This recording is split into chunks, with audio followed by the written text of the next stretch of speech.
ఏంటని చెప్పి కోర్టుకి వెళ్ళారు. దాని మీద ప్రత్యేక డిపార్ట్మెంట్ దానికోసం పెట్టి ఈరోజు ప్రజలకు నాణ్యమైనటువంటి సేవలు అందించుకుంటాం. అలాగే రాజధాని విషయం ఇప్పటికీ తేలేదు. అది విశాఖపట్నం రాజధాని చేస్తాను అంటే ఉత్తరాంధ్ర ప్రజలు అన్ని రంగాల్లో కూడా వెనుకబడి ఉన్నారు. ఇక్కడ విద్యా ఉపాధి ఉద్యోగ అవకాశాలు లేవు, ఎక్కడెక్కడికో వలస వెళ్ళిపోతా ఉన్నారు. అన్లెస్ అదర్వైజ్ ఒక పెద్ద నిర్ణయం తీసుకుంటే తప్ప ఇతర జిల్లాలతో ఈ 3 జిల్లాలు పోటీ పడలేవని విశాఖపట్నాన్ని ఎగ్జిక్యూటివ్ క్యాపిటల్ గా అనౌన్స్ చేశారు. ఆయన బాధ అమరావతిలోనే ఉంటారు,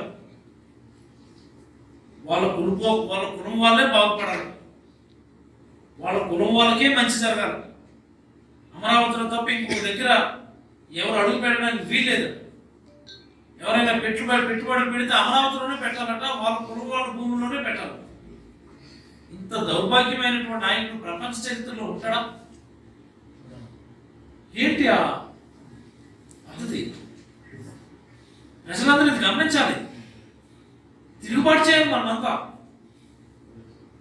నిలదీయాలి, మనమంతా నిగ్గు తీయాల్సినటువంటి అవసరం వచ్చింది. ఇది ఇంకెంతకాలం? ఇంకా చంద్రబాబు నాయుడు లాంటి ఒక దుర్మార్గ రాజకీయ నాయకుడు ఈ రాష్ట్రాన్ని 14 సంవత్సరాలు పరిపాలించి పేదలకు మంచి చేయడం చేతకానటువంటి ఒక నాయకుడు వ్యవస్థను అడ్డు పెట్టుకొని పేదలకు జరగాల్సినటువంటి మంచిని దూరం చేసేటటువంటి ప్రయత్నం చేస్తా ఉన్నాడు. ఈ రాష్ట్రంలో ఉన్నటువంటి ప్రజలందరికీ నేను విజ్ఞప్తి చేస్తా ఉన్నాను. ప్రజలలో ఒక్కసారి మీరు అంత ఆలోచించండి, కళ్ళు తెరవండి. గ్రామాల్లో ఇంకా ఆ పార్టీ ఈ పార్టీ అని చెప్పి రకరకాల మాటలు వింటా ఉన్నాం. ఇలాంటి దౌర్భాగ్యం నీచ రాజకీయ నాయకులు పక్కన పెట్టాల్సినటువంటి అవసరం వచ్చింది. చంద్రబాబు నాయుడు అనుకో, చంద్రబాబు నాయుడు ముఠాని ఎన్నికల్లో పక్కకి తరిమేయాల్సినటువంటి సందర్భం వచ్చింది. రాష్ట్ర ప్రజలందరూ కూడా ఆలోచించారు. మరి ఈరోజు వాలంటీర్ వ్యవస్థ మీదకి వచ్చారు. వాలంటీర్ వ్యవస్థకు సంబంధించి ముందు నుంచి కూడా మీరు మాట్లాడుతున్నటువంటి మాటలు మనం ఒకసారి పరిశీలించాలి. వాలంటీర్ సోదరి మనందరూ కూడా ఒకసారి గమనించాలి. సచివాలయ వ్యవస్థ అనుసంధానంగా ప్రజలకి గడప వద్దకే పథకాలు తీసుకుని వెళ్ళడానికి నిర్దేశించినటువంటి వాలంటీర్ సేవ. ఇంట్రెస్ట్ ఉన్నటువంటి యువకులు, సర్వీస్ చేయాలన్నటువంటి మోటో ఉన్నటువంటి యువకులు ఆ పని చేస్తా ఉన్నారు. వాళ్ళకి గౌరవప్రదమైనటువంటి రెమ్యూనరేషన్. వాలంటీర్లు ఎవరు కూడా పెన్షన్ డిస్ట్రిబ్యూషన్ చేయకూడదు.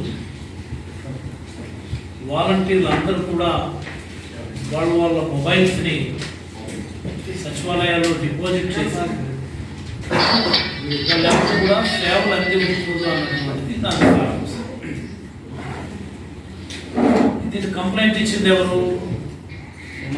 నిమ్మగడ్డ రమేష్ చౌదరి. ఈ నిమ్మగడ్డ రమేష్ చౌదరి అనేటటువంటి ఆయన గతంలో స్టేట్ ఎలక్షన్ కమిషనర్గా ఉన్నాడు. ఆయన ఎస్ఈసిగా ఉన్నాడు. ఆయన చంద్రబాబు హయాంలో 2018లో ఎస్ఈసిగా నియమితులై ఒక రాజ్యాంగబద్ధమైనటువంటి పదవిలో ఉండి కూడా కేవలం చంద్రబాబు ఆదేశాల మేరకే పనిచేశారు. మనందరం చూసాం. ఆ రోజు స్థానిక సంస్థల ఎన్నికల సమయంలో నామినేషన్లు అయిపోయి మరొక 5 రోజుల్లో 6 రోజుల్లో పోలింగ్ జరిగిపోతుంది. అనగా ఇంకా భారతదేశంలోనే సిగ్నిఫికెంట్ కేసులు లేని సందర్భంలో ఎన్నికను పూర్తిగా ఆయన ఆపేశాడు. ఆయన ఆ రోజే మనం చెప్పాం, గౌరవ ముఖ్యమంత్రి జగన్మోహన్ రెడ్డి గారు సైతం ఈయన కేవలం ఒక పార్టీ బయాస్తో పనిచేస్తున్నాడు. ఈయన నిమ్మగడ్డ రమేష్ చౌదరి అన్నటువంటి ఆయన చంద్రబాబు సామాజిక వర్గానికి సంబంధించినటువంటి వ్యక్తి అని ఆ రోజు మనం చెప్పాం. ఆ తర్వాత ఆయన ఎన్ని ఇబ్బందులు పెట్టాడో కూడా మనందరం కూడా చూశాము. రిటైర్మెంట్ అయిపోయిన తర్వాత డెమోక్రటిక్ సిటిజన్ డెమోక్రటిక్ ఫార్మ్ అంటే సమ్ కైండ్ ఆఫ్ ఫార్మ్ ఏదో పెట్టి చంద్రబాబు కోసం ఇప్పుడు పనిచేస్తూ ఉన్నాడు. ఇలాంటి సిగ్గులజ్జ లేనటువంటి వాళ్ళందరినీ కూడా చంద్రబాబు ఆ సమయం నుంచి కూడా ఎంకరేజ్ చేసుకొని వస్తూ ఉంటాడు. కేవలం చంద్రబాబు ప్రయోజనాల కోసం పనిచేసేటటువంటి వ్యక్తులను ఆయన రాజ్యాంగబద్ధమైనటువంటి పదవుల్లోకి చూపించాడు, తద్వారా వ్యవస్థను మేనేజ్ చేస్తుంటాడని అనేక సందర్భాల్లో చెప్పాడు. ఈరోజు అది నిజమైంది. నిజంగా చంద్రబాబు కానీ సిగ్గులజ్జ ఉంటే నిమ్మగడ్డ రమేష్ చౌదరికి నాకు సంబంధం లేదని అన్నా చెప్పాలి, లేదా వీళ్ళు ఇచ్చినటువంటి కంప్లైంట్లన్నా వెనక్కి తీసుకోవాలి. నిజంగా చంద్రబాబు ఎన్ని ఇబ్బందులు పెట్టాడండి 5 సంవత్సరాలు, మనం ఒకసారి గమనిద్దామా. వాలంటీర్ల సంగతి మాట్లాడుకునే ముందు ఎన్ని ఇబ్బందులు పెట్టాడు చంద్రబాబు మనకు.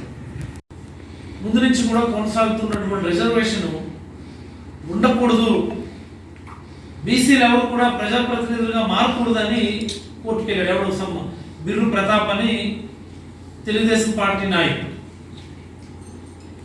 29% తగ్గించి బీసీల మీద కక్ష తీర్చుకున్నాడు మొదటిసారి. మరి అలాగే ఇంగ్లీష్ మీడియం పెడతాము అంటే ఈ ఆధునిక అంటరానితనాన్ని ప్రోత్సహించడం చంద్రబాబుకి అలవాటు.